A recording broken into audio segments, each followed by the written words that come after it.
The young comms officer ran down the hallway and straight into the meeting room, throwing himself right next to the commander. He said, "Sir, you need to see this."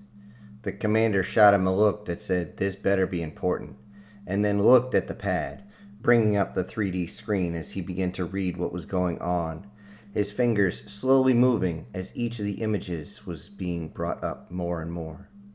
Those in the meeting with him looked at the pad, could somewhat make out what was being shown as it was written backwards for their perspective, but they could also see the images. They looked and they even saw a few videos of some sort of strange aliens that were very similar to humans, as they were bipedal in nature, 2 arms, 2 legs, only 4 fingers, but still opposable thumbs and all. And yet they looked and they looked closer and they saw short video of them being torn apart by 2 different species. The message simply stated how they had been overrun by 2 warring factions that had come to the planet, and they are screaming for help. Any help that might be up there, anyone who could come and assist them and make sure they didn't die. They want to make sure their species survived. At first, everyone was silent as everything was brought through. The commander even linked the pad up to the main screen and was showing everyone as he was going through, but no one stated anything. No one asked any questions as he was going through. And then they saw the videos that changed everything. They saw the videos of not only the old and the infirm, but the standard military age and also children being taken by these warring factions, the lizards and the insectoids, and either being used as slave labor, used as some sort of pleasure, or used as food. And above all else, there was a set of videos there that showed young children, some as young as 3 or 4 by human standards, being picked up by one of these creatures and slowly ripped apart piece by piece as it was still screeching in pain, as its parents sat there and screamed out and cried as they saw its child slowly ripped apart and eaten in front of them. And then this thing turned, waved its strange appendage at them, and then the rest of those creatures ran at the parents, and within a few seconds they were torn apart as well, screeching in pain after watching their children die. This was enough that the commander simply raised his hand up and swiped it down, shutting everything off. He simply turned to everyone and asked one question. "Any objections?" They all kind of looked at each other, but you could see the determination in their eyes as they could not even wrap their brains around the brutality of what they just seen. The commander looked up at the comms officer and said, "All right, explain how you got this." "Sir, we received a data pulse just a few minutes ago before I came in. We had to verify the authenticity, but yes, it came exactly from where it's showing. It is deep in unoccupied territory. We didn't expect anything over there, let alone any sentient beings at all. And we received this in a data pulse of all things." Only one of the other captains said, "Why a data pulse? I mean, nobody uses those anymore." "Sir, best we can guess, this was a quick message because some of it's very degraded and there's not a lot here considering the intensity of the pulse itself. It was meant to go deep into space, but I don't think they had enough space to actually push any information out." Again, the commander looked around and he simply stood up. "Tell your ships to get ready." And then he turned with the data pad in hand and motioned for the comms officer to follow him. They headed back down towards the bridge, and the comms officer was able to pull up the entirety of what they received inside the station. It was gruesome. The captain then asked, "How long until this message reaches Earth?" "Approximately 3 days, sir." "Notify command. We need to get ahead of this, and we need to get everything started, because I have a feeling we're going to have a lot of volunteers suddenly." And he was not lying. They contacted command, and they actually got ahead of the data pulse. They brought as much information as possible to the entire group of humanity across several dozen planets. They let them know this was a call to action, a call for mercy. And they didn't have to say much to let all of humanity know that they were planning on going, but they needed volunteers to help out. Engineers, medical staff, anybody. They didn't have to wait long for volunteers. But they did not just get engineers, and they did not just get medics. They got full-on doctors that volunteered. And not since several centuries before had they had a mass rush of volunteers to join the services to try and get on the first transports out. But the ships had already started to be prepped. One of the types of personnel that insisted on going, that even claimed that they would steal a ship if they had to, but they would be going, was what we would call their standard infantry. These men were husbands and fathers themselves. Even if they did not have family, they took this personal, as many of them do. It was decided that they would contact the opposing forces and let them know that humans were coming. They would bring their whole force to bear if they were fired upon. All they wanted to do was save the civilians on that planet. And at first, they received no response. Eventually, a more ominous warning was there, simply stating, "If you do not want a war on an additional front facing the entire mass of the human armada, then you will back off the planet. There is nothing left for you there. Just leave." To this not-so-veiled threat, both sides decided to send their own warnings. Both basically said the same thing, that you do not threaten us. You do not scare us.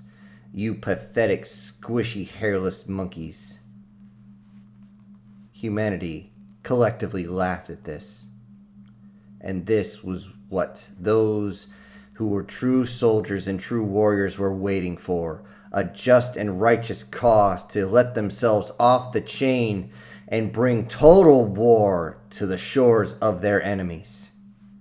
A small colony was chosen, one that had not a native species that was caught up between them, but instead just two small groups of the opposing forces. They both wanted the planet, but they did not want it bad enough that they would commit a large group. Instead, they stayed on opposite sides of the planet, never fully taking any true victories. This was where humanity would show them where their teeth are. And as the majority of the fleet continued on to the planet that called for help, a small contingent of 3 ships, only 3 ships, 1 frigate, 1 destroyer, 1 carrier, that was all, set off to this planet. And as they arrived, they were immediately told to leave or they would be fired upon. Both sides warned them, and then when both sides realized that they had warned, they suddenly tried to rally the humans to their side, saying that they would share the spoils. The human commander of that flotilla did not respond, but simply continued to advance. Both sides sent 1 ship only to face off against the humans, but then got within weapons range of each other and decided to pick a fight with each other. The humans laughed at this, as eventually both sides sent their ships more and more towards this area and the human ships had to pause and readjust themselves to not get caught up in whatever craziness was going on. And as the fire finally faded, only 2 ships on one side remained, and they were both badly damaged. Both of them cried out for help, but were ignored. The human ships simply continued on to the planet. They knew, with this action, that those on the ground would know that the humans were coming. Humans were somewhat known throughout the galaxy, mostly known as their warnings were to stay the hell out of their territory. Most who entered the territory didn't come back. No word was ever sent back, no distress call or anything. Humans were considered dangerous, but not unbeatable, as some ships had come back, sometimes even carrying prisoners. This, all in all, led those on the ground to believe that this would be an easy victory when the humans finally reached down. As the carrier itself stopped and opened up its side, it began to drop out so many pods and so many dropships that you would think someone quite literally opened up a hornet's nest. And they continued to go to the surface for over an hour, continually launching out the sides.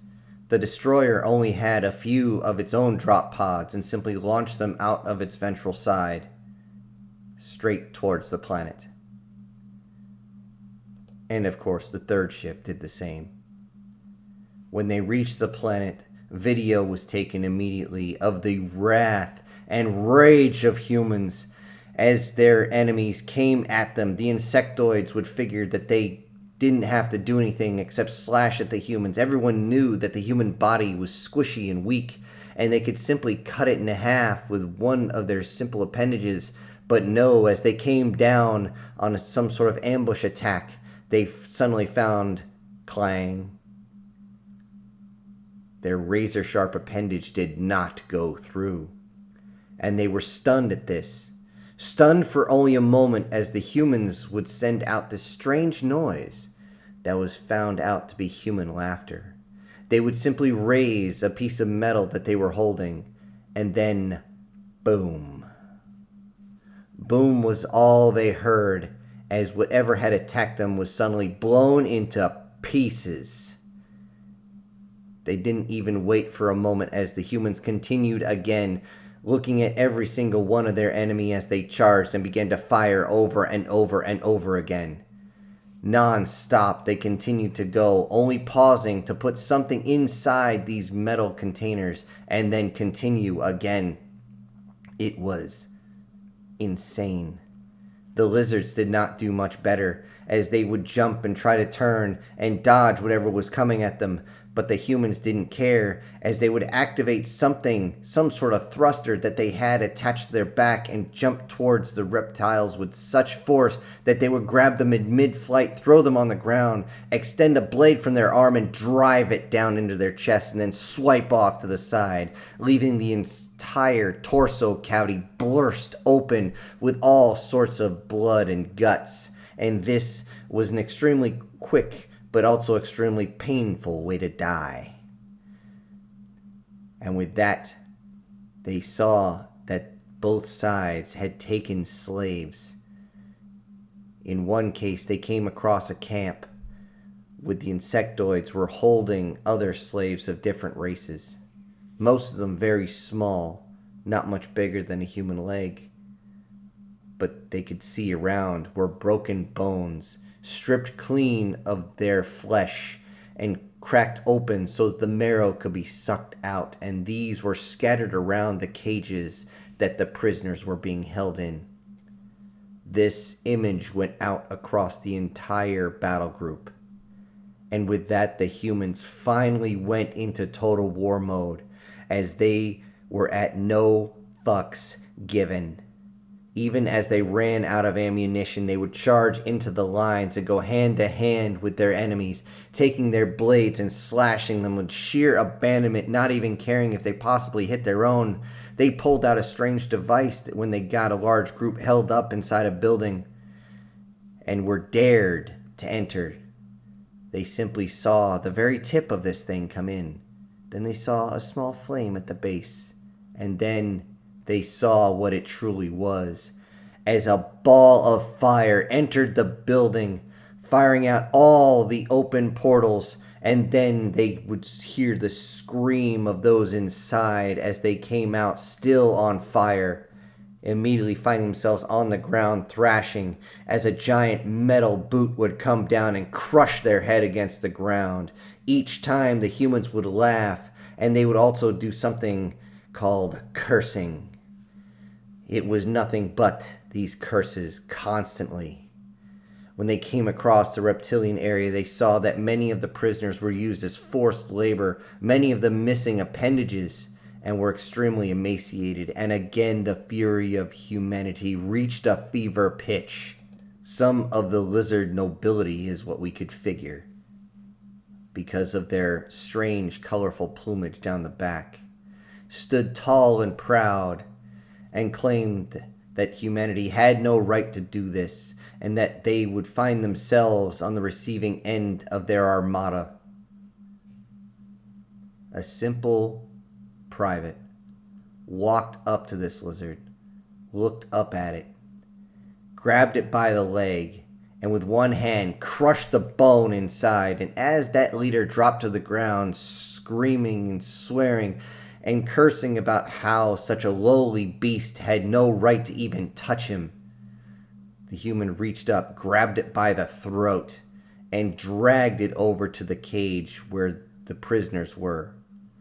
It spun it around so that it faced the prisoners, still holding it by the throat, and simply leaned down as it held the head close to the helmet.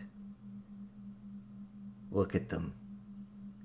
Is this what you do to other species? Is this what you do to those that can even talk to you? You want to do this to them, and you expect mercy? With that word, the reptilian nobility realized what was about to happen. The private squeezed as hard as he could as he heard small cracking and popping as the parts inside the neck began to give way. With that, the nobility began to thrash around and began to cut away at the suit, finding a few small gaps that were actually not as armored as the rest, and began to cut into them, actually succeeding at one point to get into a small joint area. And with that, the private simply drove its knee into the nobility's back, and with the same hand around its neck, pulled as hard as it could, hearing cracking and popping as the vertebrae began to give way. And with one strong pull, as he wrapped both hands around the neck and pulled straight up, off came the head, and this half of the spine came with it. The blood sprayed across the area, and those who were prisoners were suddenly more scared of this mechanical monster than they were of the reptiles that held them prisoner. With that, several other mechanical beasts walked up, said something in a language that the prisoners did not understand, waved at this one that had just taken out the nobility, seeming telling it to go back somewhere, and then others walked up to the cage. The prisoners backed away from these things, these horrible demons. What were they? Could they do? Two of them reached at the cage and, saying a few words they didn't understand, 3, 2, 1, ripped the cage apart, leaving a huge gap open. And then they simply got down in front on one knee, reached out a hand, palm up, open, and eventually one of the prisoners reached up and took its hand. With that, this mechanical beast had shown that it was not just a demon, but to them now it was an angel that carried a shotgun. The video of this brutality was cast all over the universe itself. They weren't exactly sure where the enemy's home planets were, but they knew their armadas would pick this transmission up. Along with that, there was a simple message. Unless you want this to happen again, leave the planet. When those enemies left the planet, their mission was to return to the colony that had been overtaken by the humans and retake it from the humans. But they would find out that they had just left an active colony to go to one that had been abandoned by the humans. The only thing they found there was the torn and rotting remains of their brethren.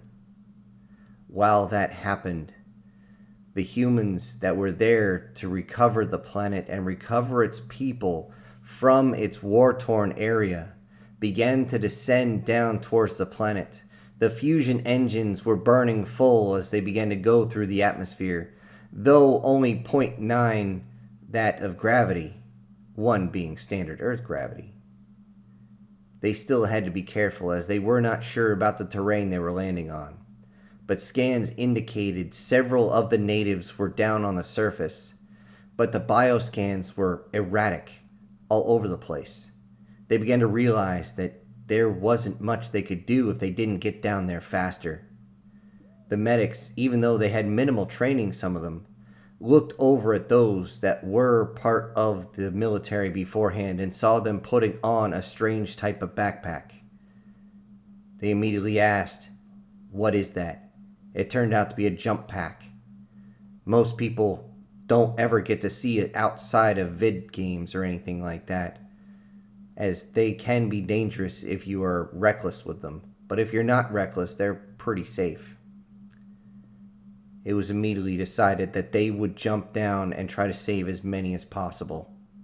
And as the fusion engines burned, they were given quick instruction to make sure they used the pack to clear the fusion engines, or else they will get caught up in the burn, and that is not someplace they want to be.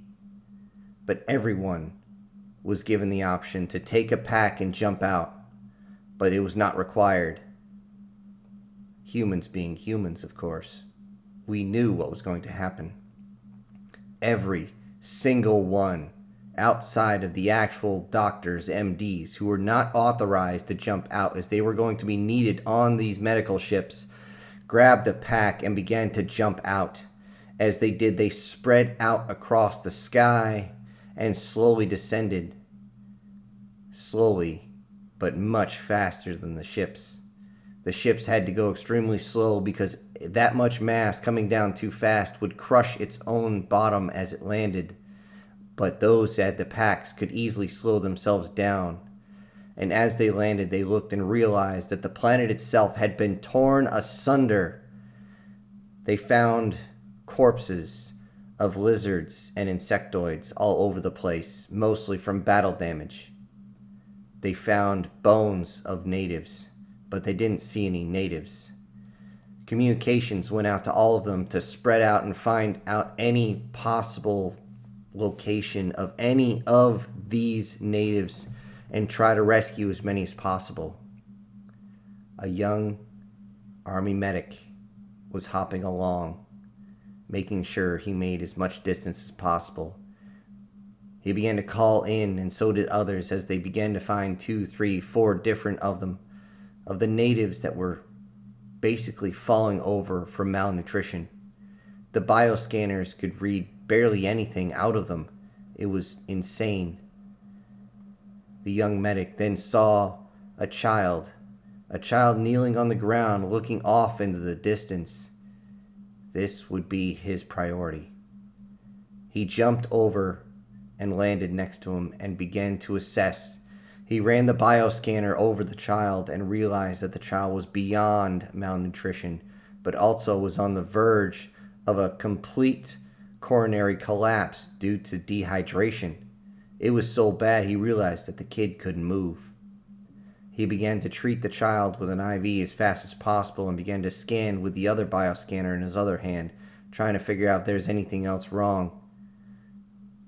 He focused primarily on this child, and as the child began to lose consciousness, he tried to keep it awake, but realized that the child was completely out of it and would probably go into a coma.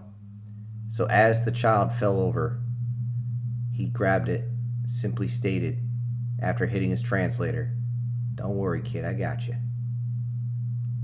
With that, he continued to treat the child, and across the entire planet, the same scene played out. Everybody would find one of the natives and do what they could. And across the planet, at first, the natives were scared of what was coming. They didn't expect to be treated well. They expected that these giant mechanical monsters, completely painted white, would show up and just start harvesting them just as the others did. Many were so young they had never known such kindness.